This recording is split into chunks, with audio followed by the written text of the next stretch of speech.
Welcome to my channel. You're not just a viewer, you're the reason we're here. If everyone who watches subscribes, we'll build an awesome community. Your support drives us, without it we're nothing. So hit subscribe, and let's make something incredible together. Thank you, let's dive in. The train rattled softly beneath Hubei as he stared out the window, the blur of the landscape mirroring the haze in his mind. It was 1982, 3 years since the Kunlun Mountains swallowed everything he'd ever cared about. Now he was just a librarian, stacking books in a dusty corner of a small town far from the borderlands. His hands trembled slightly as he adjusted his coat, the scar on his back itching, a constant reminder of a past he couldn't bury. At the station, Mr. Wang greeted him with a nod and a job offer. "You'll like it here," the older man said, his voice calm but oddly knowing. Hubei didn't argue. He wanted quiet. He wanted to forget the cave, the bats, the tower, and her. Yang Ping. The girl who'd held his heart since the moment he saw her stitching up soldiers in the freezing mountains. But the past doesn't stay buried. One day, while flipping through a book at work, Hubei froze. The title stared back at him. The Secrets of Kunlun, written by Professor Yang Silam, Ping's father. His fingers traced the pages, landing on a sketch of a 9-level tower, its jagged spires piercing the sky. Memories flooded in, sharp and uninvited. He wasn't ready to face them, but they came anyway, pulling him back to 1979, to the day it all began. Back then, Hubei was just a soldier, one of many sweating and aching under the Mongolian sun. The Kunlun Mountains loomed ahead, their peaks hiding secrets older than time. Fossils of creatures no one could name, bodies preserved in eerie perfection. Professor Yang had arrived with a gleam in his eye, assembling a team to dig into the unknown. Hubei didn't care much for science. He cared about surviving the backbreaking work. Then he saw her. Yang Ping, the professor's daughter, knelt beside a collapsed soldier, her hands steady as she bandaged his wounds. She was a medic, but to Hubei, she was more, a light in the endless grind. He'd catch himself staring, his heart thudding with a strange familiarity he couldn't place. "She's out of your league," his friend Song Sun would tease, clapping him on the shoulder. Hubei just smiled, too shy to admit the crush blooming inside him. Days blurred into exhaustion until they hit something big. A massive skull, its hollow eyes glaring from the dirt. The camp buzzed with awe, but the excitement didn't last. The ground shook, and a deafening blast tore through the mountainside. Tents flew apart, bodies scattered, and when the dust settled, half the team was gone. Commander Han Jiang barked orders, his soldiers fanning out to guard the cave's mouth. Only a handful survived, the professor, a few workers, and Hubei, coughing in the rubble, alive by some miracle. The explosion had ripped open a passage inside the cave. Han's voice cut through the chaos. "We need volunteers to go in with the professor." Silence followed. The soldiers shuffled, eyes darting to the dark maw ahead. Death waited there, everyone felt it. Then Ping stepped forward, her chin high. "I'll go," she said, her voice steady. Hubei's heart lurched. Before he could think, he was on his feet. "Me too." Sun grinned and joined him, loyal as ever. A small team formed, and with a deep breath, they stepped into the unknown. The cave swallowed them whole. They climbed down a jagged chasm, their ropes creaking under the strain, until their boots hit an icy platform. A tunnel stretched ahead, dark and endless. Hubei stayed close to Ping, her presence a quiet anchor as they pressed on. Fossils lined the walls, twisted shapes that didn't belong in any textbook. They emerged on the other side of the mountain, the cold biting deeper. Professor Yang pulled Hubei aside, his voice low. "Legends say an ancient kingdom's gate lies here, a secret even governments fear." Hubei nodded, unsure what to make of it, when a shout broke the moment. A massive paw print sank into the snow, bigger than any animal he'd ever seen. The team followed the tracks, curiosity outweighing dread. Then came the flutter, hundreds of butterfly-like shapes swirling around them. Hubei squinted, then froze. Not butterflies, bats, their wings glinting oddly. A soldier reached out, cocky, and grabbed one. Blue flame erupted from its body, searing him to ash. 2 others rushed to help, only to burn alive. Panic took over. The bats descended in a shrieking swarm, and the soldiers fired wildly. The noise woke something else, a hulking beast lurking nearby. It bolted, its steps shaking the earth, and an avalanche roared down the slope. Hubei ran, his lungs burning, but the snow claimed soldier after soldier. They hit an abyss, no way forward. Ropes tied them together as they leapt into the icy water below, a desperate gamble. Hubai's rope snagged on a jutting shard of ice, leaving him and Ping dangling. Her eyes met his, wide with fear but fierce with trust. Then the rope snapped. Darkness swallowed them. When he woke, her arms were around him, her breath warm against his neck. "You're okay," she whispered. He didn't know how they'd survived, but 4 remained: him, Ping, Professor Yang, and Sunday.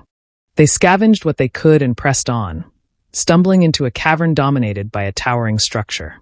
The professor's face lit up. "The Kunlun Sacred Palace," he said, reverence in his tone. 9 levels, each holding imprisoned demons. Hubai shivered, the air thick with something ancient and wrong.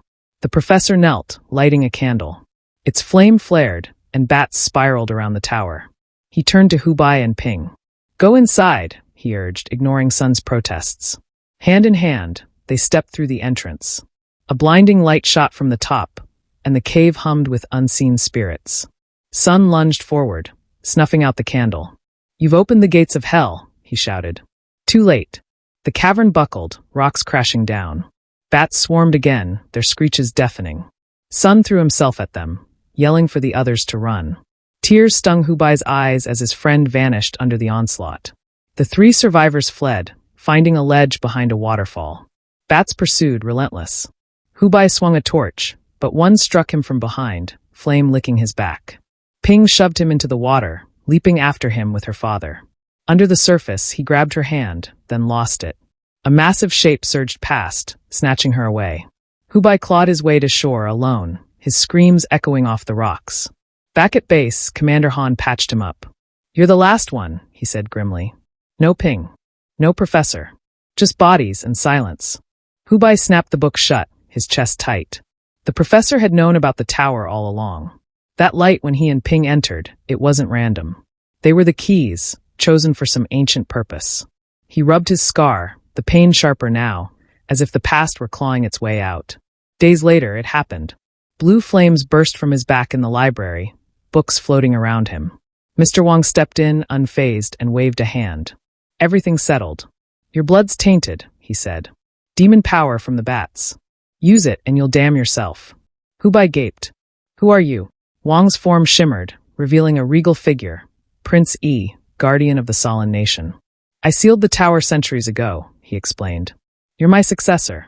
The demons want you to reopen it."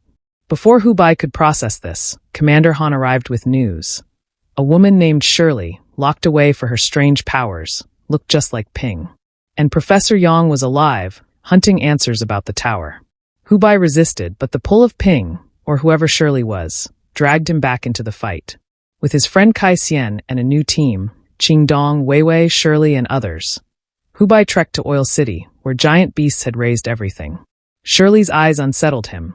They were Ping's but cold. A sandstorm split the group, and demons ambushed the stragglers, claiming lives. Reunited in the ruins, they faced more monsters. Shirley vanished into a school, and Hubai followed, his breath catching at the sight of lifeless bodies dangling from the ceiling like broken marionettes. Fear claws at his chest, but curiosity drives him forward, down a narrow tunnel that whispers secrets of the past. It leads him to the prince's tomb, a place heavy with silence, until a creature lunges from the dark, its force slamming him into unconsciousness. In that moment, the world fades, and he's left teetering on the edge of something unknown. When his eyes flutter open, chaos erupts. The creature charges again, all snarls and fury, but Shirley steps in like a quiet storm, her presence bending the air itself. It flees, tail tucked, and she turns to Hubai with a strange tenderness. Her hands move swiftly, almost reverently, as she lifts his limp form into the prince's coffin. A gesture that feels less like burial and more like protection. Outside, the night splits apart with the arrival of demonic beasts, their roars shaking the walls. The group scrambles upstairs, clutching silver bullets and rocket launchers, defiance burning in their veins as they fight to hold the line. But the demons shrug off the bullets like raindrops, their power a humbling force. Down below, Weiwei freezes among the mannequins, her heartbeat a traitor she wills into stillness. When the creature's gaze shifts, she bolts, grabbing Kaishuan's hand as they dive into an old bus for cover. Relief is fleeting. The beast tracks them, its claws raking the metal with relentless hunger. Inside, Hubai stirs, a scream tearing from his throat as he calls for help. His arm, once torn and bleeding, knits itself together before his wide eyes, a mystery that leaves him reeling. Then reality twists. He's yanked into a cavern where a demonic tower looms, its presence a weight on his soul. A creature drags Ping's lifeless body toward a flickering flame, and as it drops her, the fire surges, birthing the demon queen in her place. Hubei stumbles forward, voice raw with desperation, begging for Ping's return. The queen's laughter is cold, her eyes glinting with power. She needs Ping's body to unlock the tower, she says, but offers him a deal. Join her, open the door. His heart wrestles with the choice, but he shakes his head, clinging to hope beyond her grasp. Send me back, he demands. I'll find another way. Amused, she flicks her wrist, and the cave dissolves. Back in Oil Town, the bus shudders under the creature's assault. Kaixuan and Wei Wei huddle inside, their fear palpable, and Hubei doesn't hesitate. He grabs a rocket launcher and fires, the blast ripping through the beast. More charge him, a tide of rage, but Shirley intervenes again, her control over them absolute. She pulls him close, her arms a shield, whispering promises of safety. Yet beneath her words, he feels the ache of loss. Ping is gone, a truth that cuts deeper than any claw. His hand finds a pistol, and with 3 steady shots, he ends Shirley's reign. The creatures vanish, the tower crumbles, and she gasps, "Only you could kill me," before pressing a fleeting kiss to his lips and collapsing. In her place, Ping emerges, her face soft with recognition. Joy flickers in her eyes, but it's a goodbye, she's slipping away. Hubei's heart fractures as he scoops her up, carrying her to the prince's coffin, praying its strange power can save her. He lies beside her, forehead to forehead, and memories flood in, childhood days when Ping's touch could coax life from death. She'd saved him once, he realizes, after a fall that should have ended him. Her mother's voice echoes too, sharp with warnings against her gift, a secret tied to a demonic lineage revealed in her fiery death. Ping's final words spill out, love, eternal and unshakable, and a plea to find her father. Then she's gone, leaving him hollow. Grief clings to him like damp earth, but Hubei rises, resolve hardening in his chest. With Kaixuan and Wei Wei by his side, he vows to honor Ping's wish. The road ahead is uncertain, but her love fuels his steps, a quiet fire that refuses to fade.